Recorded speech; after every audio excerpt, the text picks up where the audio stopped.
Hello, my name is Jamie Walls. Thank you for being here this evening. Tonight we're going to talk about school vouchers. The purpose of my speech is to persuade the audience to support that school vouchers should be issued in order to ensure that all children get the appropriate education to accommodate their individual needs and belief systems. School vouchers are a very important topic in our country today. Texas Senator Larry Taylor filed Senate Bill 3 in 2016, which should be going before the Texas legislature in the upcoming session. There are many good reasons why our government should offer vouchers or possibly alternative options like the tax credit scholarship or education savings accounts. By allowing a voucher system, parents could better expect a better education for lower cost, and they would have more input on the values taught at school. Op-Ed 2011. Former Secretary of Education Laurel Chavez said, "We must do better or perish as the nation we know today." Kikla 2002.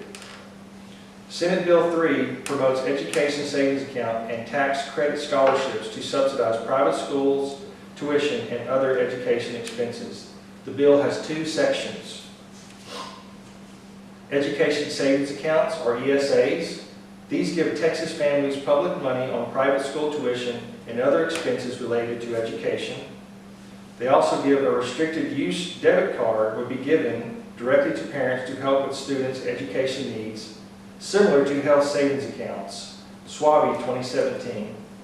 These are now being supported by Choice Voucher supporters. There's also the tax credit scholarship program.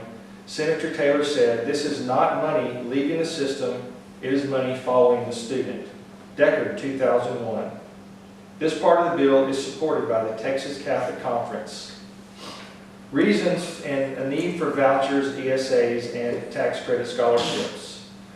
Special education needs. Legislators understand that special needs families often do not have options in public schools, so many people that were resistant to school choice now see its value.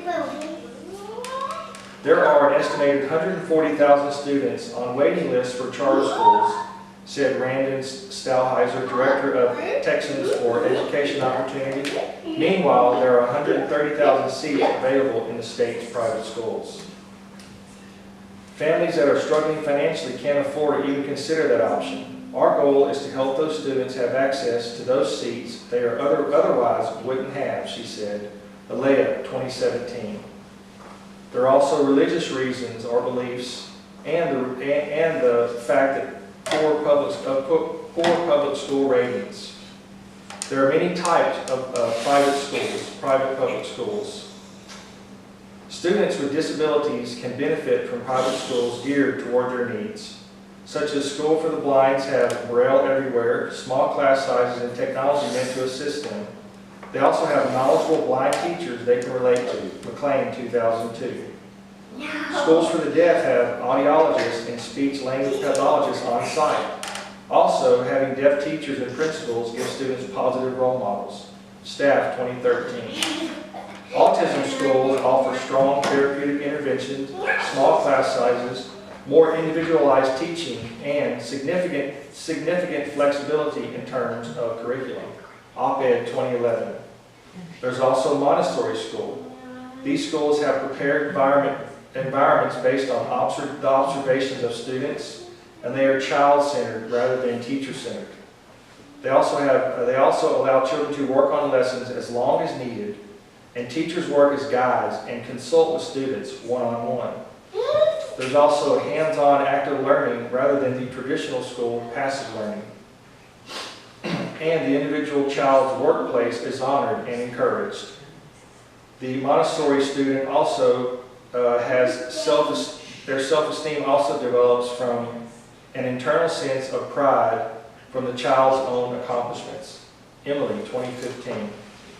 Another option would be a private college preparatory school, where students typically score higher than public school students on standardized tests, and there are better student discipline. It's also a better learning environment, and the teachers have chances to challenge the students, and smaller class sizes. Op-Ed 2011. There's also another option, which is religious-based private schools. This could be Jewish, Christian, Muslim, or Buddhist. These schools have strict standards of behavior, and negative peer pressure is downplayed because of the emphasis of each child's relationship with their God. They have small class sizes, the classes are God-centered, and they have high achievement levels. Walker, 2017. There are benefits to private school vouchers. The more private schools would emerge, and competition would force all schools to maintain high standards.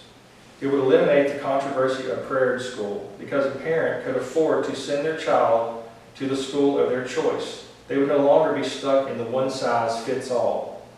If you don't want prayer in school, you send your tax dollars to the school of your choice. And schools will be more accountable.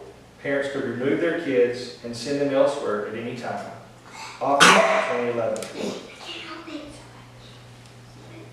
Vouchers will actually increase funds to the school system and will narrow the divide between the less skilled and more skilled workers. Journal 2000. In summary, school vouchers and the proposed alternatives will benefit our society in many great ways. Lower income families will have choices. Families with special needs can send their children to schools tailored to the individual child's needs. All students will have options that are currently not available. And as a resident of the state of Texas, I'm hopeful that Senate Bill 3 will pass and give our citizens the options of school choice. So I would like to ask the group a couple of questions. Our first question is, has anyone had experience with school vouchers? Yeah, we have in Florida. So Florida tried to pass full school vouchers. They passed it, then it got taken back. It was vetoed or whatever. But with Florida, if your kid doesn't go to the private school, they can apply for what they call charter schools or magnet schools.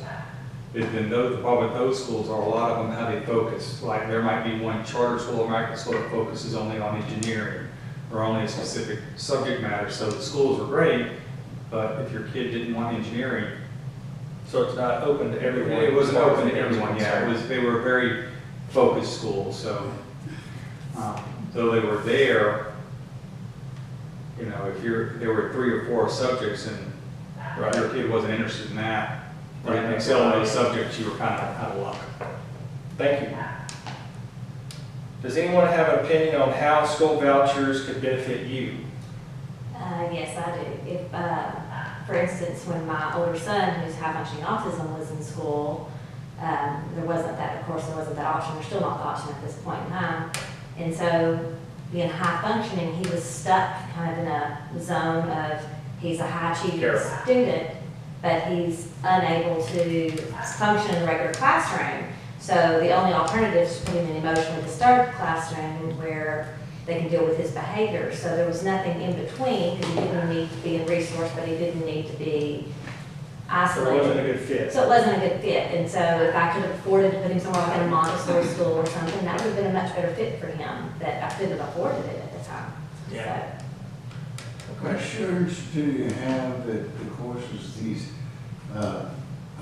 schools teach would be accepted in colleges? Say again, please? Which courses? Do they have courses? Yeah, the ones in Florida had courses where you took certain courses, certain engineering or math courses, and it would go towards your associate's degree.